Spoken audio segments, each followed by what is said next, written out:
The question in Hong Kong nowadays isn't whether protesters will be on the streets, but rather which ones they'll take over.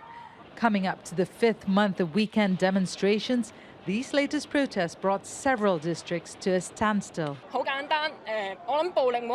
Nobody wants to see violence, but who is forcing us to come out and march? It's our so-called chief executive. And so I came out today as I hope the people of Hong Kong will not forget their cause. Things have changed. The demonstrations used to be so peaceful before. The day's protest started as an approved rally at Victoria Park, attended by thousands of people. The gathering was led by Democratic candidates standing in local elections later this month. The protests gained traction after democracy icon Joshua Wong was disqualified from contesting the elections, a move he calls politically motivated. But the demonstrations soon turned violent when police blocked protesters from marching into the streets and set up a cordon to prevent others from entering the park. Less than an hour after the rally began, tear gas was fired, sending people scrambling. Protesters shut down main roads and took over Hong Kong's central district. You can hear the sirens in the distance, and the air is thick with tear gas and smoke, but that isn't putting off any of these protesters.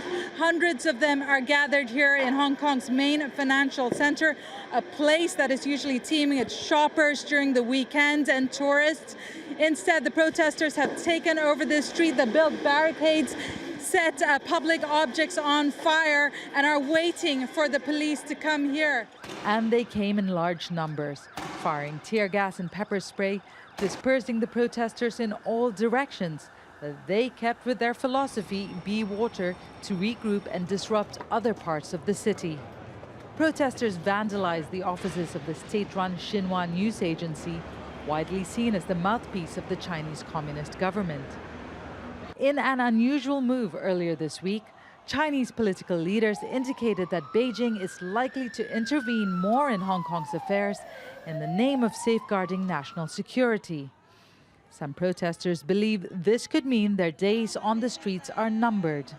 We all know that the movement will not be able to get us what we demand, yet we insist on being out here. We fear that this could be our last chance. But for now, the standoff looks like it will continue. Despite months of street protests, Beijing looks set to harden its stance, while the activists are showing they'll take to the streets for as long as they can. Divya, Gopalan, Jazeera, Hong Kong.